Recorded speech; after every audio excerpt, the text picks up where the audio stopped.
In a cage holding dozens of men, a woman is suddenly sent in. Dozens of boys are very excited. She has a note on her, which says no one will come again. What does it mean? It turns out this is a giant maze, and a group of people live in its center. There are grass and trees here, but no modern technology. Extremely high walls surround them, trapping them here. This day, Thomas is sent here in a dream. When he wakes up, a group of men are laughing at him. Thomas is scared, turns around and runs. After a few steps, he falls down. Looking up, he finds high walls on all four sides. It seems there is no escape. He thinks for a long time, but cannot remember who he is. He also cannot remember how he got here. It seems he has lost his memory. Albie is the leader here. He tells Thomas that every once in a while someone is sent here, and they are all boys. Everyone is just like you, having lost most of their memories. Only the name remains. You will remember it in 2 days. In our impression, humans have electricity, but there is none here. We can only live like savages. We build houses ourselves, make farm tools, and grow food. The iron cage in the center provides us with some supplies. I was the first to arrive and have lived here for 3 years. Thomas asks curiously, there are doors around the high walls. What is inside? Hearing this question, Albie does not want to answer. He just says, remember never to go in. Soon Thomas finds 2 people running out of the door. Didn't you say no one can go in? Chuck, who is nearby, tells him they are runners. Only runners can go in. Since someone can go in, why can't I? Thomas is very curious and goes forward to observe, but just as he walks over, Gally pushes him down. I told you not to enter. Thomas is very angry. Is there something wrong with you guys? You don't let me in and don't tell me what's inside. Why should I listen to you? Suddenly a loud noise comes from behind. Thomas looks back, and the door is slowly closing. It gets dark soon. There is another loud noise outside the door. It sounds like machinery turning. Newt says there is a large maze outside. The doors close every evening and open again in the morning. So runners go in during the day to scout. They draw maps to find a way out and leave this hellhole. But they must return before the doors close. No one has ever survived a night inside, because a monster appears at night. What kind of monster? No one knows. Everyone who saw them is dead. How long have they been looking for a way out? 3 years. What kind of map takes so long to draw? You listen. That is to say, the maze starts to move every night. Runners go in during the day, and the path has changed again. The next day, Thomas vaguely remembers some things. He seems to be in some kind of experiment conducted by some people. There is also a girl. At the same time, he also remembers his name. Albie takes him to the wall and asks him to carve his name. Thomas sees some names crossed out. Obviously, these people are dead. No idlers are kept here. Everyone has to work. Thomas is assigned to the woods to dig fertilizer. But then something strange happens. A person lunges at Thomas. It is one of the runners. He strangles Thomas and says, "This is all your fault." Then he tries to bite him like a zombie. Thomas breaks free and runs to the camp. People who arrive press down this madman. Pulling open his clothes, they see a terrifying wound. It turns out this man was bitten by the monster outside the door.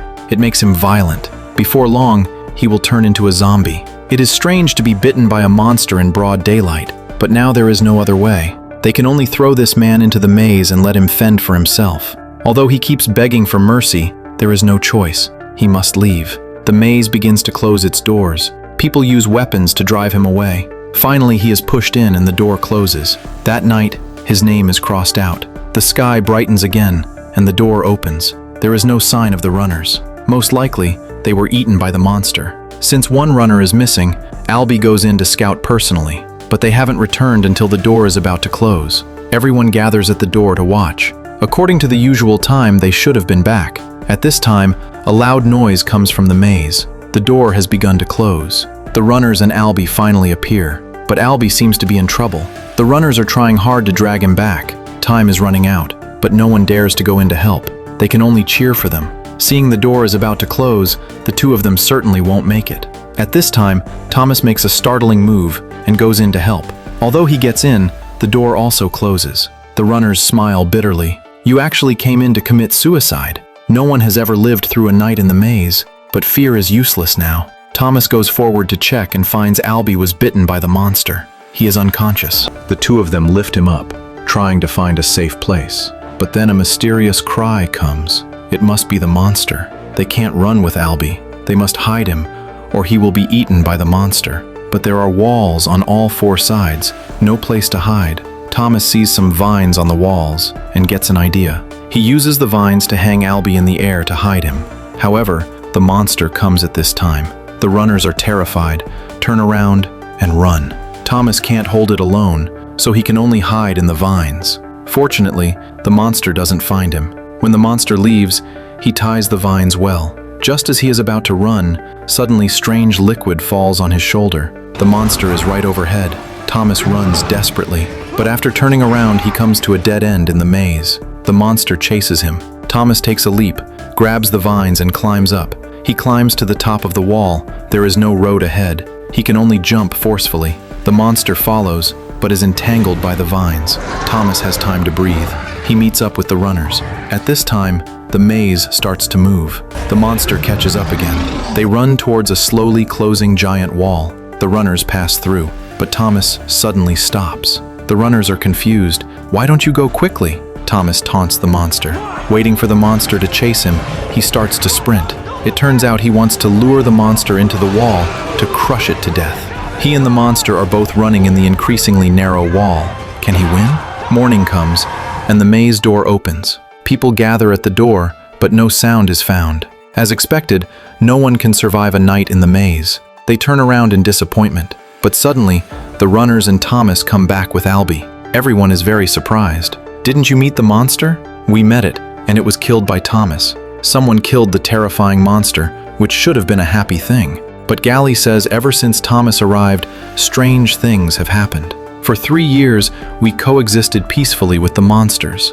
And now you killed a monster and broke the rules. You must be punished." At this time, the iron cage outside rings again. They run out to see. It is strange that people are sent in such a short time, and this time, it is actually a girl. She also has a note on her, saying no one will come again.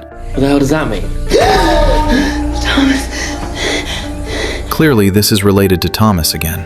Now the girl is in a coma. They can only wait for her to wake up to ask. Thomas decides they cannot wait for death. They must counterattack and take the initiative to understand what is on the other side. He takes people into the maze and finds the monster's carcass. From inside its body, they find a mysterious device. The words on it are the same as the supplies sent by the cage. Clearly, this monster was created by the people who shut them in the maze. After returning, the runners take Thomas to a room. Inside is a maze map. In these 3 years, the runners have run through every corner of the maze. He didn't find an exit, but he found there are 8 sectors in the maze. Each sector is numbered, and the device is labeled 7. This is likely the key to opening the door of Sector 7. Then the woman wakes up, but like everyone else, she remembers nothing. She only remembers her name is Teresa. Watching a group of men staring at her, she climbs to a high place in fear. She doesn't let anyone get close. Thomas says to her, "I've been dreaming about a woman lately, very much like you. It seems we were doing some experiment." She shows Thomas what is in her pocket. It's 2 vials of medicine.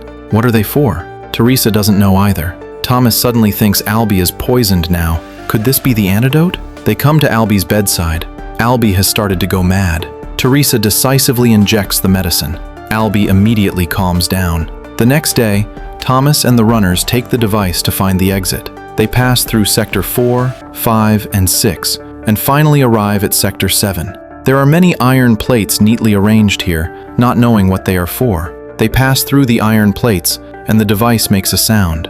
Following the guidance, the 2 arrive at a passage. At the end of the passage is a dead end, and at this time, the device seems to be a key and opens a door. Before seeing what is inside clearly, suddenly an infrared beam sweeps by. This infrared beam seems to scan that their identities are wrong.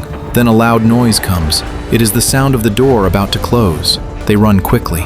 Along the way, the iron plates keep closing. The 2 pass through at the moment of closing. If they are not careful, they will be cut into meat paste, but Thomas falls behind. He can only sprint while the iron plates close one by one. In the last second, he successfully passes through, but it is not yet time to celebrate, because the maze starts moving. But they run fast and successfully return to the camp. Albie wakes up, looking depressed. He says we can't escape.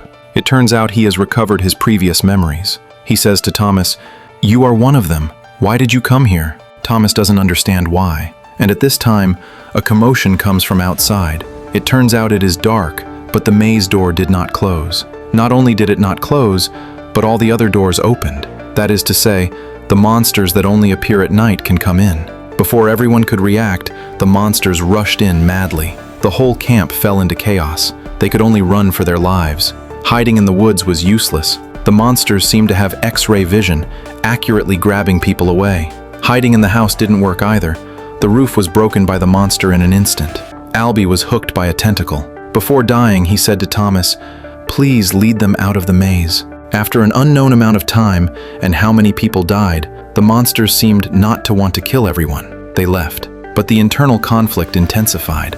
Glade shouted at Thomas that he shouldn't have resisted. Resistance would lead to retaliation. Thomas was also reflecting on whether he was wrong, but he suddenly thought that Albie was attacked by a monster and recovered his memory after being injected with the medicine.